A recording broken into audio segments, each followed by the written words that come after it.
Hello Book Club, hosted by Heather Skinner. Welcome back for part 2 of our interview with Iuliana Foos. You were actually, I think, commenting back and forth with Bonnie. You were talking about how you love questions, which is great because we've got a gazillion. So thanks for hanging in so far here with what we've got. And you were saying you love to share like the extra tidbits that don't make the cut. So that got me wondering, what didn't make the cut? What's a tidbit you can share with us? Oh boy, I don't even know. Well, the original Karana story was actually part of Charisse's story. So when I had to write Charisse's book and stay within under 50,000 words, all of her Karana story got cut out. So then I had to make her own book, but again, left out some of the stuff because of limitation of how long the book it should have been. This whole series got started with that fan fiction that I wrote. So I told you that their two stories have a total of 550,000 something words. So that's over 500,000 words, which is condensed in this. And that's not even close. So there's a lot of stuff I left out from my original fan fiction. A lot of stuff I added that wasn't there. I don't know what other tidbits there would be. Like if somebody's asking, well, tell me something about this character from their background that we don't know, then I could probably try to think what I put in the book and what I left out. But still it's somewhat covered and incorporated in it.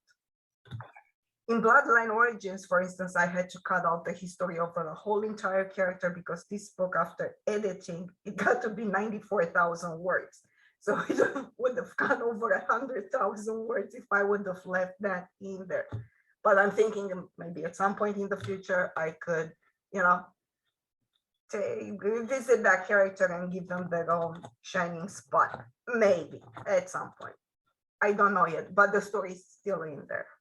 Oh, see, that's a good point. Like all those little extra tidbits that you still have, you can always go back and keep adding, which is so exciting because when people love a series and it ends, because it's that tug of like, I want to know that the ending is there so we can see what happens, but then it ends and you're like, but I don't want to leave this world yet. Now what do I do? So it's nice to know that things can come back. Which is why I always have such a hard time writing the final chapter in a book. Writing the first chapter is always so exciting, and I'm keeping that excitement and keeping the blow going and everything rolling until I get like the last couple of chapters when it hits me that I'm gonna finish with these characters. They'll be done. I'll be done with this book. I don't want it to end, no. And I'm taking my time to write those two last chapters. It's like twice or three times longer than I should, or than I take for the other one, just because I don't want to leave them. When I write in the series like this, where all the characters, they reappear in everybody else's book as secondary characters, then it's good. I didn't completely lost them. Like I still bring them back, and you still have a glimpse at them later on after their own story ended. But yeah, I get attached to my characters a lot because when I'm writing, my husband's joking always when he sees me that I'm walking around with this empty look on my face. He goes, "Yeah, you're not here with us. You're in your world again, aren't you?" Yeah, sorry. My characters are doing something, and I have to be there to see and hear and everything. So I really live in that world, into that character's shoes. I speak like them. I do what they do. Well, I wish I could, but that land me in jail. But anyway, I'm even practicing dialogues with my husband, like what my character would say, and go, "How would you answer that? Quick, don't think, just give me an answer." Okay, when he comes up with something, I go, "Yeah, that's good, not good enough. Let me change that." I like that though, that you get so deep into a character, because I think that's what makes it, like when you read, you can instantly feel so much about that character, on the other side of it. They feel complete and it makes it more fun to read them. And that comes through that you're doing that in reading from what I've read already, which is awesome. And it's funny when you were saying you kind of go off, like you make a face and you're in your world. It reminds me, I was looking through your Instagram and you had this post, I think it was from like 2019, and it was something like, "This is my plotting face." There it is. And someone was gonna die. Maybe multiple characters, I think it said. Does your husband ever see that face and go, "Uh-oh, well, who's out?" And we had an ongoing joke a few years back, was a meme on Facebook circulating with the dragons of writing, and you had the dragon like sitting like that plotting. That's the plotting dragon. And then they had the editing dragon, and he was a dragon that was sitting there kind of like all tired, and the eyes were like turning in different directions, and he was all dizzy and confused. I go, yep, those are my dragons, the plotting dragon and the editing dragon. And when my husband sees me, he goes, "Oh yeah, you spent time with that editing dragon, haven't you?" Or he sees me with that, he goes, "Now you're with the plotting dragon. You need to come back. What are you up to?" I'm not telling you yet. I don't even know yet, but working on it. Oh my God, I love that. Yeah, we have the dragons. I'm with the dragons. Either plotting or editing. Pretty much that's all I do. I either plotting and writing stuff, or I'm editing, and then I'm all. I love it. Yeah, because I mean, for you to put out as many books as you do so fast, I think you said it was a year for you to put out like a whole series Yes. in 1 year. So Adania, the first book that published in this series, was out in, I believe it was June 2020, if I'm not mistaken, or very close to that. Then after her came Thane, which published in December 2020. Then Radix published at the end of February 2021. And then we had Charisse, because they were so out of order. She came out in like April or May, and then was Kalina in June 2021. And then Karana was like September of October 2021. So within 14 months, so a year and the 2 months for the prequel, I got the whole series, and I did not have anything written before that. So it was all writing it, editing it, writing, editing, and keep going. And within that year, I moved twice. I moved once from San Antonio, Texas. We moved to Florida, to Venice, Florida, where we are now. We rented there for like 6 months, and then we bought the house, and we moved again, all within a year. The year that I got this, it was a busy year. Yeah. Did you sleep at all? So now that you're mentioning it, I think I skipped some, but I still slept some.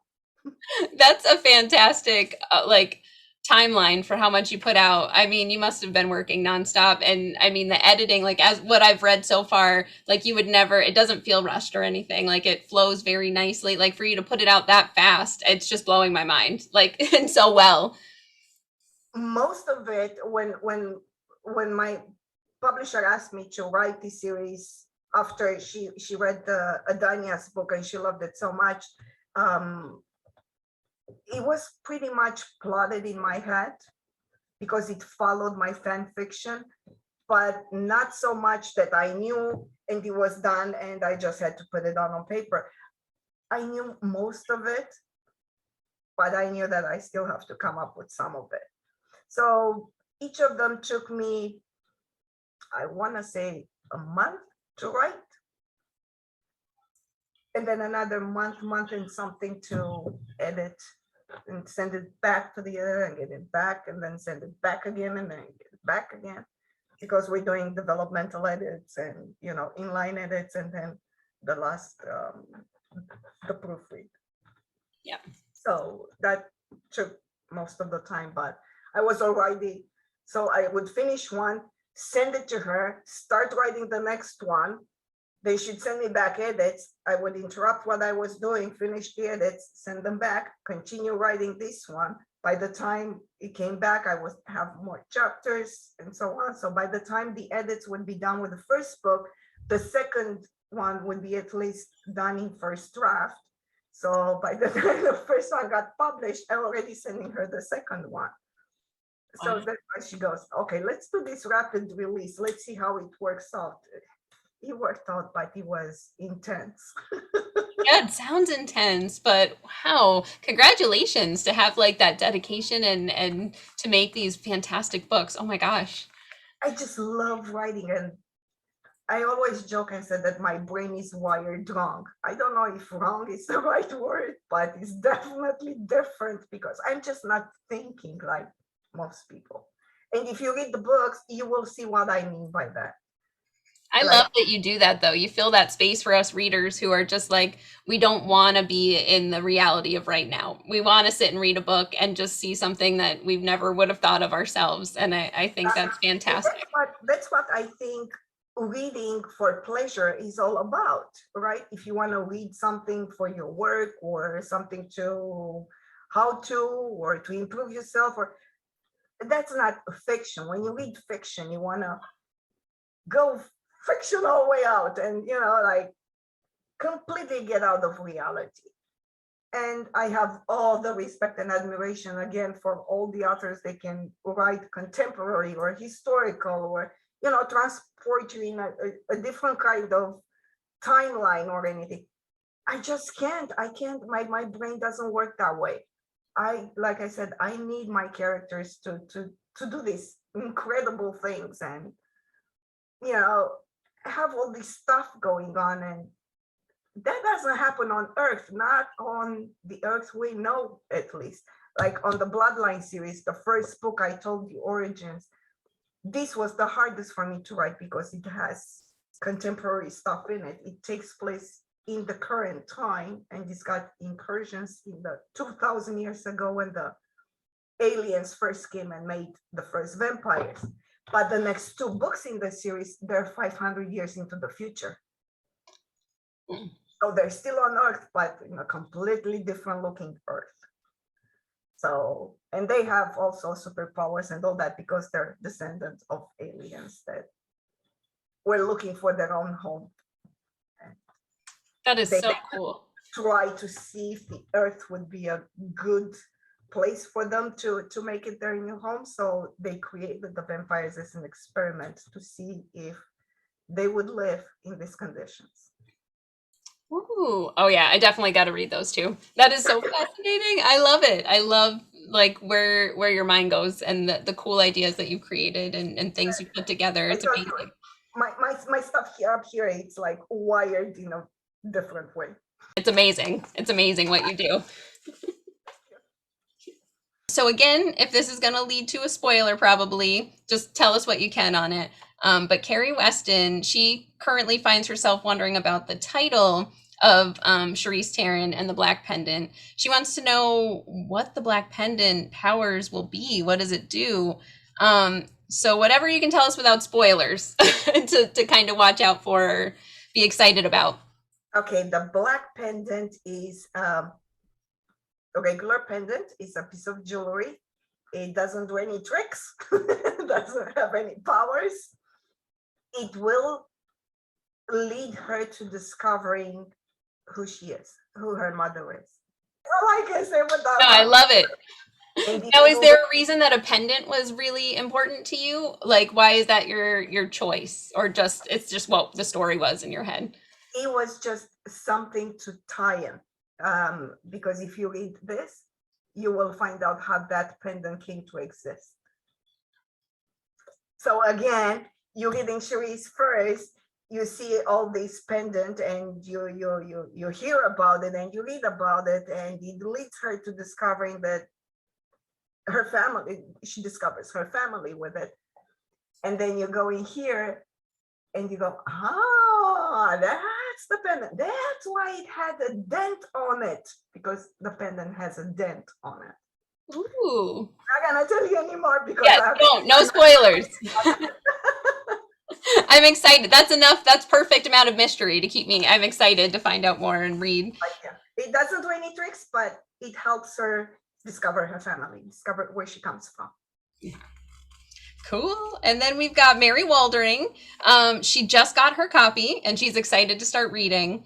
So is there anything specifically that, you know, you get really excited about readers finding out when they read your book? Like what are you excited knowing that she's about to read? Like, do you have a favorite part of your book that you put in that you can't wait for readers to get to, or what's the build for her? Like as she starts to pick up your book on your end?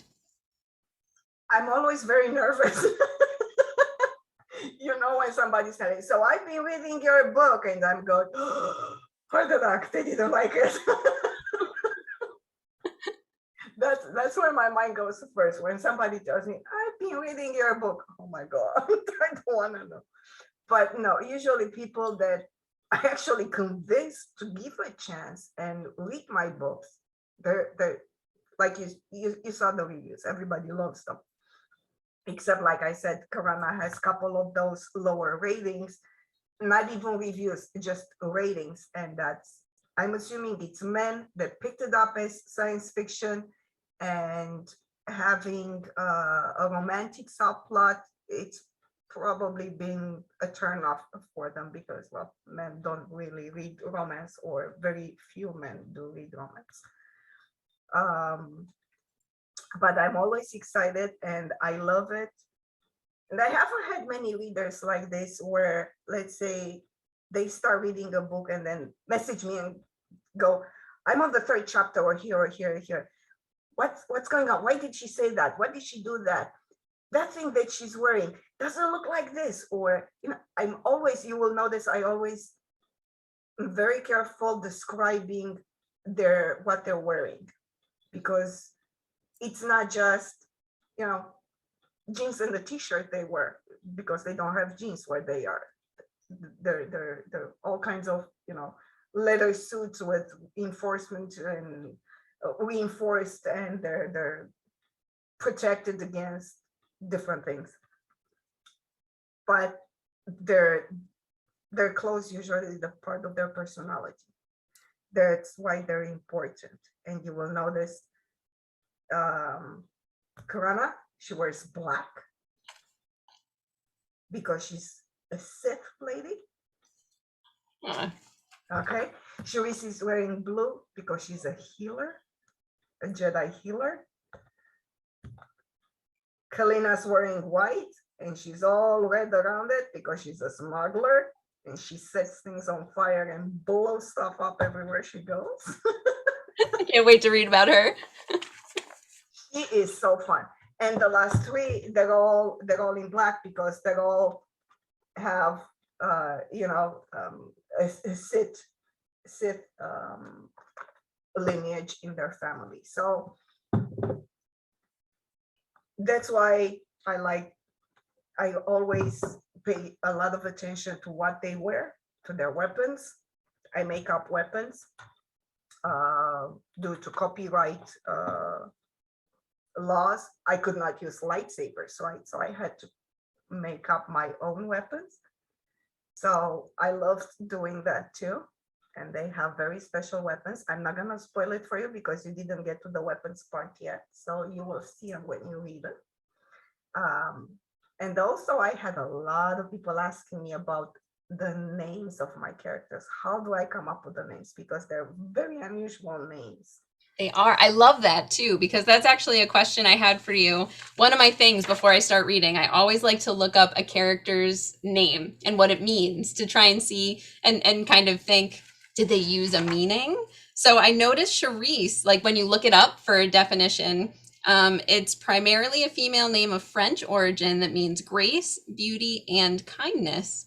And I did try looking up Draxon as well. Am I pronouncing that right? Draxon? Yes.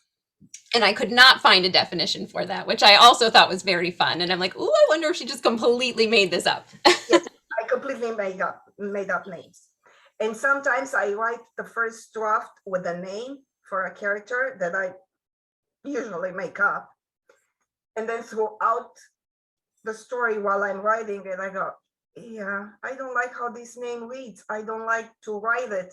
It doesn't feel right. It doesn't feel like it makes justice to his personality. So I'm changing the name sometimes, but I like to make up names to reflect who they are. Charisse's book being the original first book in the series, and she has the Black Pendant, which is two initials, a C and a T, linked together on this pendant. So that's her name, Charisse Tarren. But we find out that it was actually her name, was her mother's name. So then I had to write her mother's name to start with the same letters because it has to be a C and a T. And that's how Karana came. That's how I came up with Karana. Now her last name is Barrow because she's not married yet. But when she marries, her last name will be with a T. And that's why the pendant has got a C and a T. So there's, again, there's little things, little details that, you know, wave through the series and keep them all together. But yeah, the names, I'm just make them up. I like to make up names. I mean, the action takes place in all these crazy worlds and ships and all that. I cannot name them John and Jennifer. I mean, come on. They're beautiful names and I like them, but they're too earthly names. I need names that, you know, go in space, not names that I'll see them at Starbucks. You know what I mean? Like, I need things that are different. And that's part of why I like this, writing in these kind of books, because I want them to be different.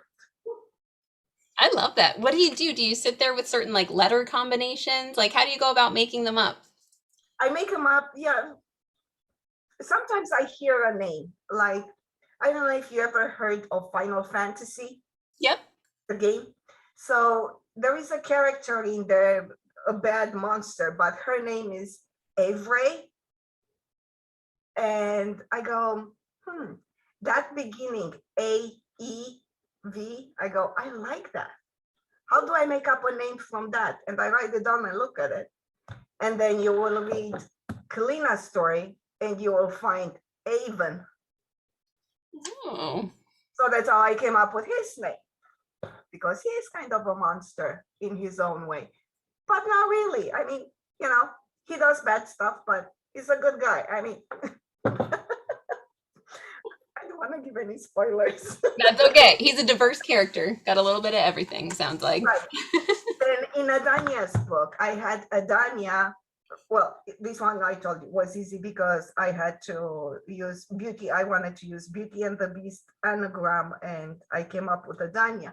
But her love interest, his name is Zarix.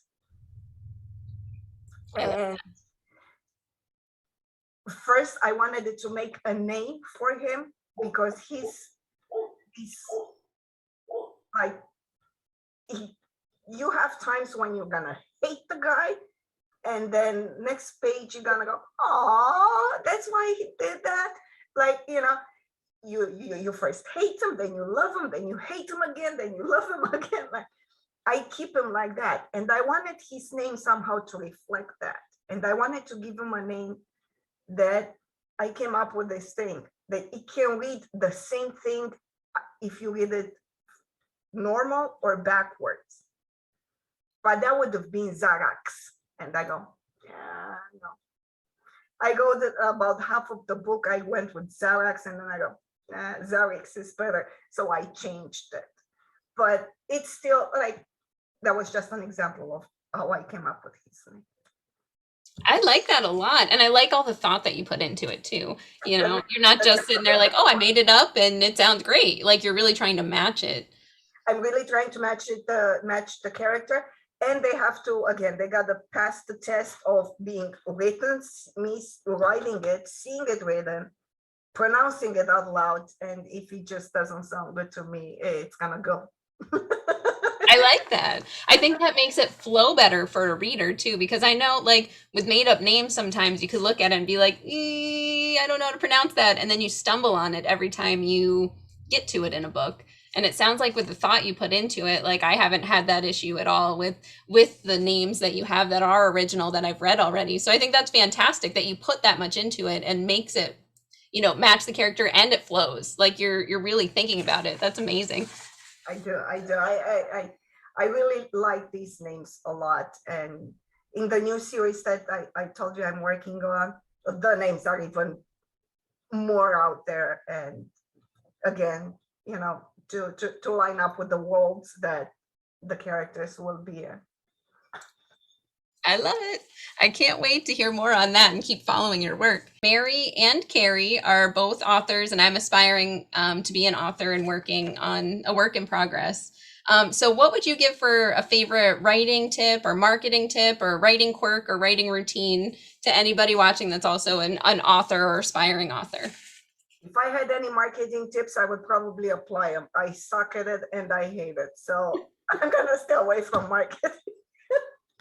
It is the hardest part, right? Like the fun part is writing. It is. For me, the fun part is writing, and especially writing that first draft where I get my ideas out of my head, because I'm holding here like a whole series of 7 books, okay?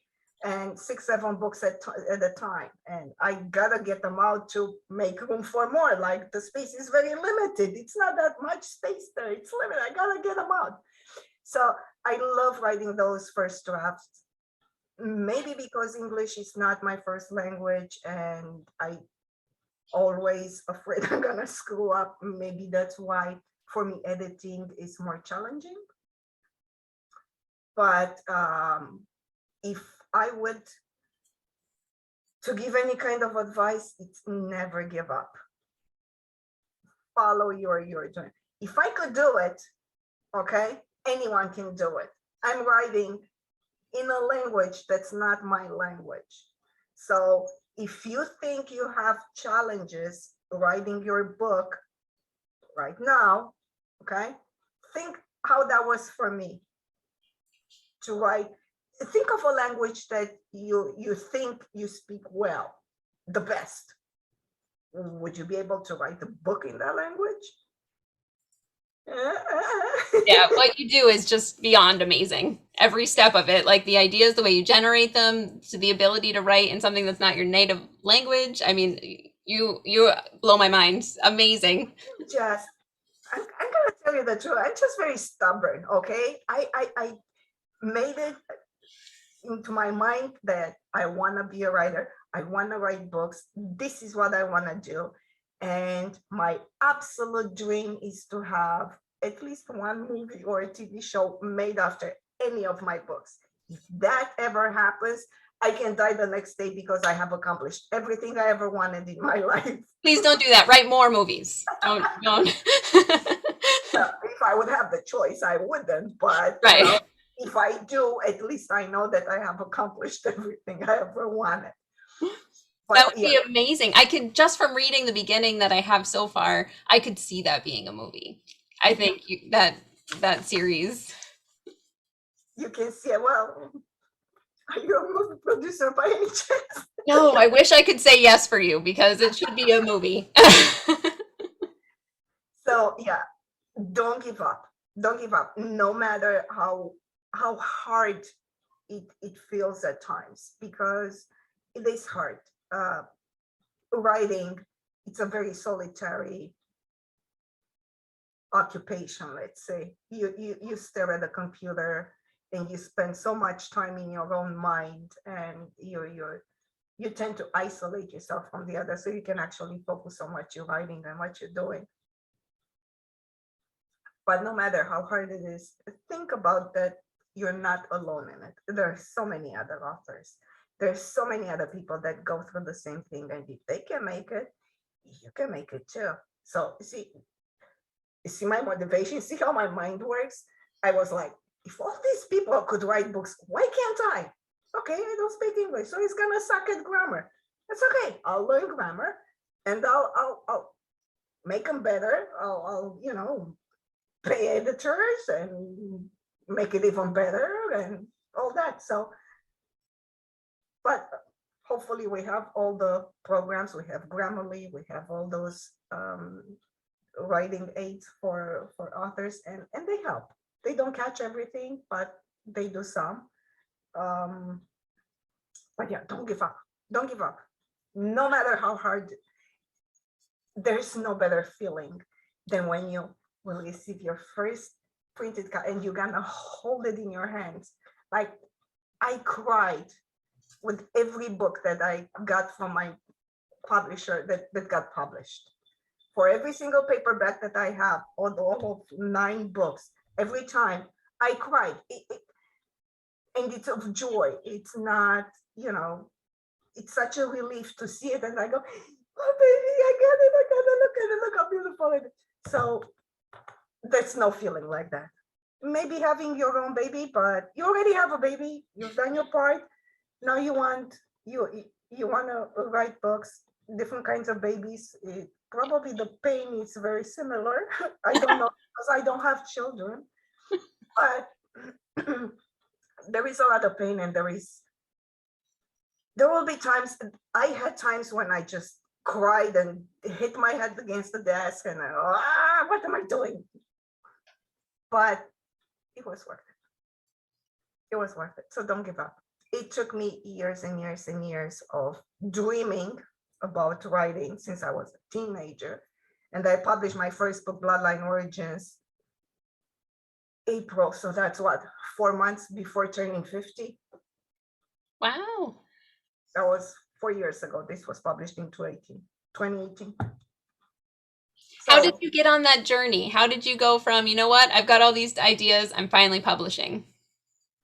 Yeah, that's a very long story. Because this was Bloodline Origins was the first book in the Bloodline series, and with all those alien vampires. I had the idea. I wrote it, like the first draft, and before that, I told you that I tried that contemporary stuff, which was a completely disaster. But as little as I knew at the time, I finished writing the first draft and I sent it to agents. I had an agent. No editing, no nothing. So in those agents' defense, I'm not even surprised that I got over 80 rejection letters. I deserve them. But at the same time, it made me think, okay, maybe 1 doesn't want it, maybe 2 don't want it, maybe 10 don't want it, about 80. I got something wrong with the book. So that opened my eyes, and I go, I got to learn how to do it. So I took some courses of creative writing, and that's where I met my mentor, friend, everything, Michelle de la Garza.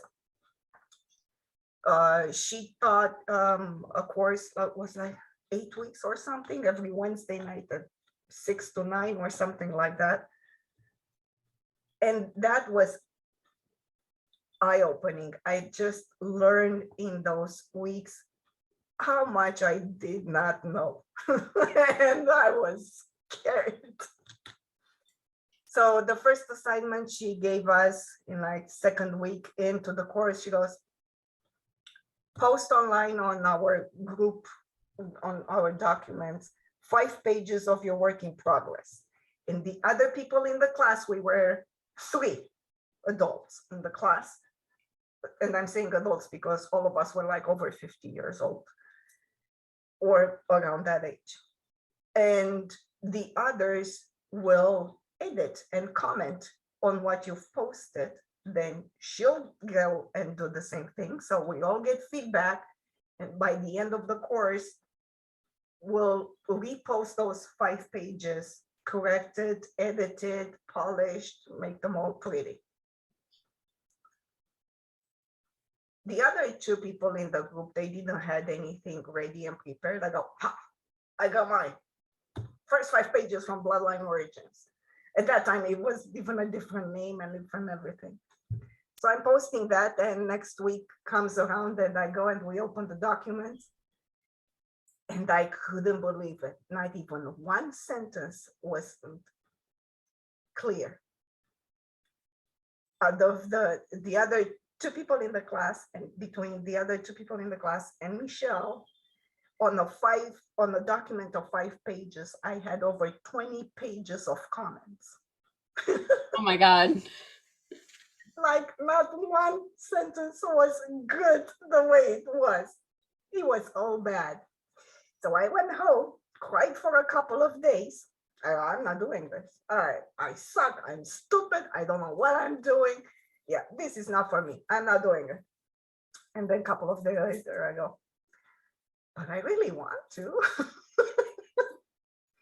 So I left all the crying. I put on my big old pants and got to work. And a year and a half later, I got a deal from a contract from a publisher. So I must have learned something in that time. But yeah, it was a lot of work. And the book itself, I think I wrote it like 3 times. It had rewrites. It wasn't good enough. It didn't have enough conflict. I had to add conflict.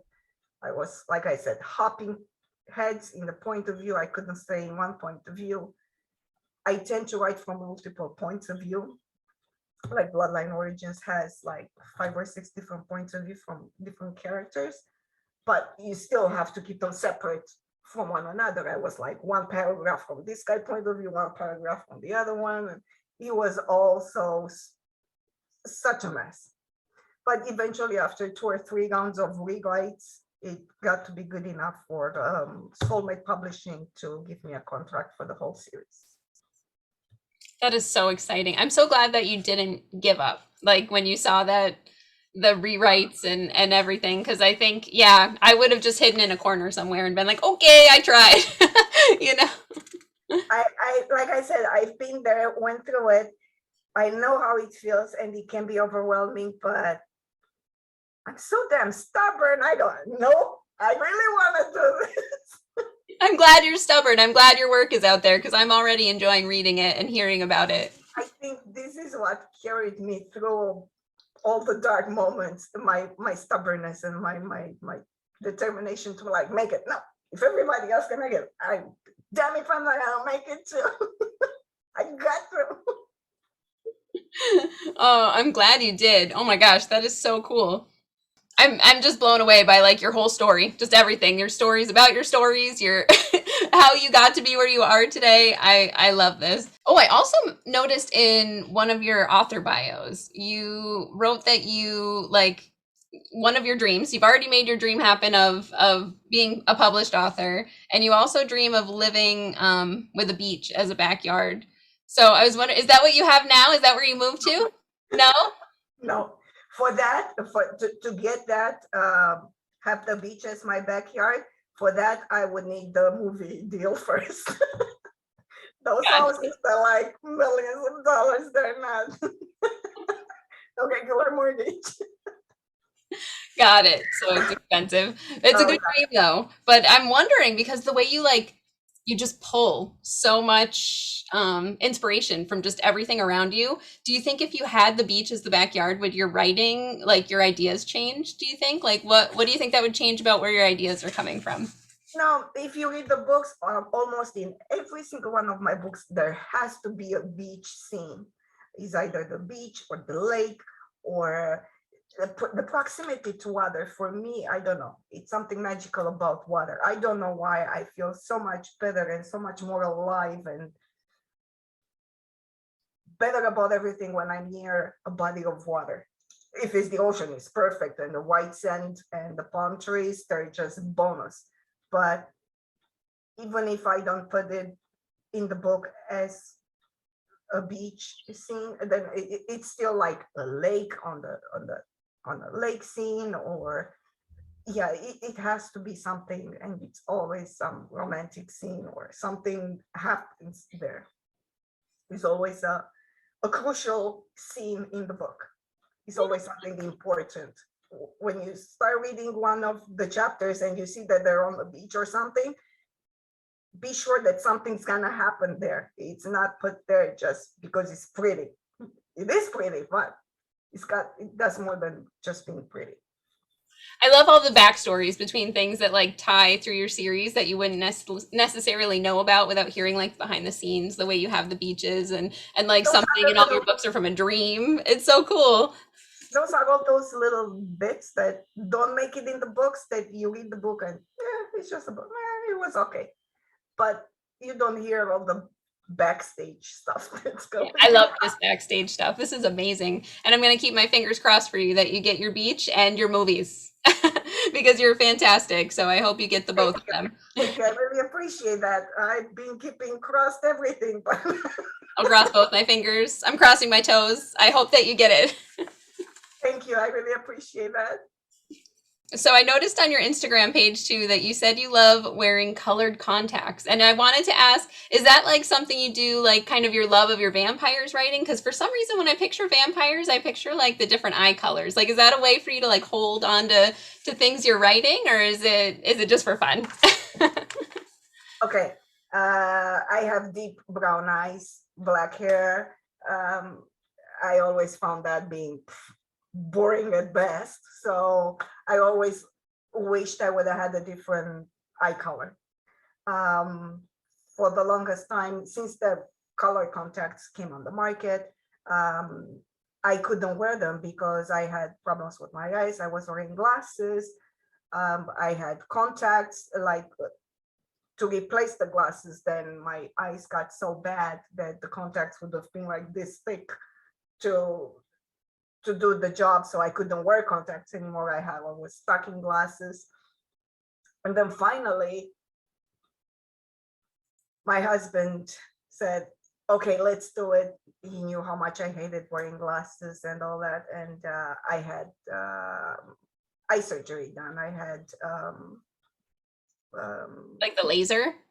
no, I was way beyond laser help. Oh. How it's called? Artificial lens replacement. So both my eyes, they took the natural lenses out and they put artificial lenses in.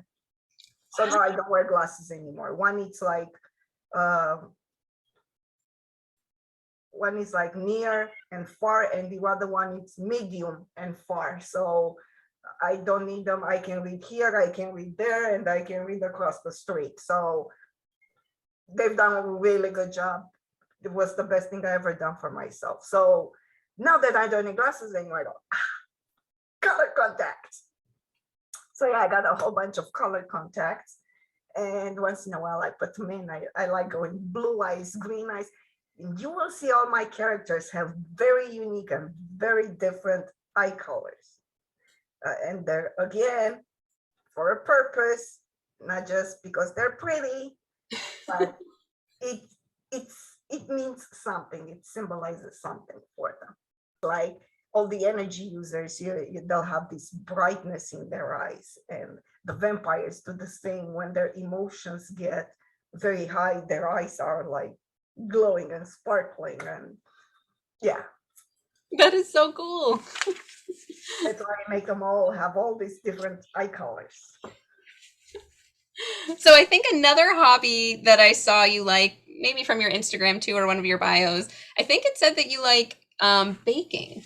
Is that true? Did I read that right? You like to bake? So I thought it'd be fun if you picture like your very favorite thing to bake, or maybe some favorite baking tool you have, and how would you incorporate that into one of your worlds or books, or make a story out of it? Well, let's make this clear. Is the favorite thing I like to bake or I like to eat? Go either way with it. What's your favorite? Whichever one you want to answer. Well, my husband's favorite are my homemade eclairs. Ooh, yum. Because I bake them, I don't fry them. So they're baked. And I make the vanilla custard from scratch and the chocolate glaze from scratch. And everything is made from scratch. Like I said, I was born and raised in Romania. So we didn't have all the commodities that you have here in the States, at least not 50 some years ago. So I've learned the hard way. That's how I know how to bake, all from scratch. And there are a few things that I make. Now I make them less and less frequent because there are more and more calories packing. So if I don't bake, I don't eat them. But if I do bake, I cannot resist eating them. But you will notice that some of my characters love chocolate, they love sweets, they have a favorite sparkling wine. So yeah, they're already in there. Oh, that's cool. I do that. I have characters like in Bloodline Origins, her favorite jam is apricot jam. Yum, yum, yum, yum, yum. Or Adanya doesn't like fish, doesn't like anything that lives in the water, and that's me. I don't eat anything that lives in the water. No fish, no shrimp, no seafood, no nothing that lives in the water. I don't eat nothing that lives in the water. So yeah, they do, my characters do take a lot of my traits. So they will That's pretty exciting. things that I like. I love that. I wanted to talk about reviews. So first of all, where are the most important places for members to leave you reviews after they've read your work? I would still think that Amazon, Goodreads, BookBub, they get the most coverage. I think that would be it. Now, if you have, blogs going on and you have followers and you want to share and maybe, convince other people to read my books too, I really don't mind. Now on that. So post wherever you feel comfortable. As long as I know you read it, you loved it or you hated it, you whichever case may be, let me know. Even if you didn't like something, let me know. I've always learned from critiques, from feedback, and I do tend to pay a lot of attention to those reviews and those feedbacks. Oh, that's perfect. Yeah, that's something I was going to ask you because I know a lot of people, we have some members who are very comfortable with doing reviews. And then there are still people who, are still trying to figure out, how do I write a review? What do I put in it? What are people looking for? So that's awesome to hear, what you're looking for and all the different varieties people can put in. Don't feel pressured to write a review. I mean, it's not a writing competition. It's a review. I like it. It had good jokes. I don't know. The character was wearing white and that's my favorite color, so I love the whole book. I don't know. Whatever you liked in a book or whatever you didn't like, it was too soft. The characters were stupid. It sucked. I didn't like it. Whatever. Just be honest, because authors do read these reviews. They're our bread and butter. Honestly, I have days when I feel low and I don't want to write because nobody's reading and the book's not selling and all that. And then I go to the reviews and I start reading them, and I go, yeah, some people do read them. Okay, let's get back to work. So they're very, very helpful for an author. Even the ones that bring up stuff that you didn't like. That's how we correct ourselves. That's how we improve ourselves. That's how we get better and we write stuff that you will like better. Oh, I love that. Well, without the feedback, you don't know if it's good or not good, right? So yeah. And that's a good point. You've got the two sides of the coin. You can see, what resonated with people, what people are liking, and you can also see, what something meant to someone else, like, hey, this would have worked differently for me in my head, or whatever, their rating is, yes or no. Right. Like, don't give me a 5-star review and tell me, oh, the book was great. But then it wasn't because you didn't really enjoy it, but you feel like you should give me a 5-star because, I don't know, you like my hair. But don't. If it was something that bothered you in the book, let me know. So I'll make sure I don't make that mistake with the next book. Or, we have a saying back home: when two people tell you that you're drunk, you go to sleep. So when I get reviews and more people tell me, well, this was kind of boring, you lost me at the second chapter, or I couldn't get past this, or if one person says it and it's random, I go, well, sorry, too bad. That was the best I could do at the time. But when more people are telling me and they all have the same issue, I go, okay, well, then it's a problem. Let me see if I can fix it, I'll fix it. If I cannot fix it, well, then I'll make sure at least I'm not making the same mistake in the next book. The reviews are important, at least to me. And I know a lot of authors, like I said, we feed on those reviews, and they don't have to be any kind of fancy academic writing or any flowery creative poem. Just to the point, let us know you like it, you didn't like it. If you did, why? If you didn't, why? Tell as much as you can. Just be yourself. Don't be afraid. Again, it's not, you're not entering a competition. That's such good advice. Reviews are important, and honest reviews are important. That's an Honest reviews are important. The ones that are not honest and you're just gonna give me some 5 stars because you like my hair, it's not gonna help me. Yeah, it's gonna make it look good and look pretty there, but if you know, I get, let's say, 20 people that are gonna give me fake 5-star reviews, and the next person that picks up the book goes, what the hell is this? What did these people read? This is not even near what they say. So I don't want to mislead anyone into getting my books thinking they're getting something extraordinary if it isn't, because then I'm not gaining anything. I made the sale, so somebody bought a book. Okay, it's what, $2.99? I get 75 cents from that, but that's not the point. That could cost me more than that one reader, because that one reader, if he would have liked the book and would have been honest and liked the book, could have recommended to another 100 people. And that's where I think it's being honest about it. It's the most important thing to me.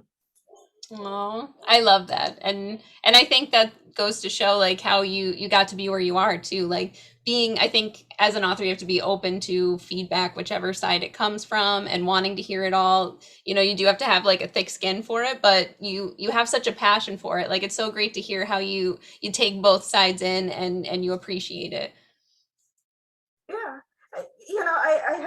I used to be in a critique a group when I lived in San Antonio, and we would meet like 2 or 3 times a month on a Saturday.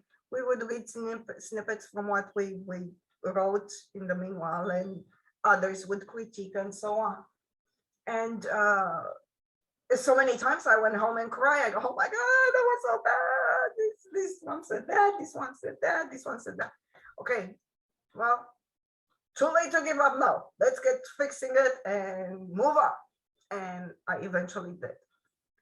But if I don't hear it, I don't know it's wrong. In my head, it might be right. I'm reading it on the paper. It still looks right to me. But then somebody else does, and I go, no, that's not right. Okay, well, why isn't it? And again, when it's more than one person that tells you, well, that's wrong, well, that's wrong, well, that's wrong. Okay, the votes are in, it's wrong. Scrap it, redo it, rewrite it, do whatever you gotta do to fix it. I love it. This has been such an amazing chat. Iuliana, thank you so much for being here. And I am so excited to keep reading your work and chatting about your work in the group and just seeing what you have coming next. You are so amazing. Thank you so much for being here. Thank you.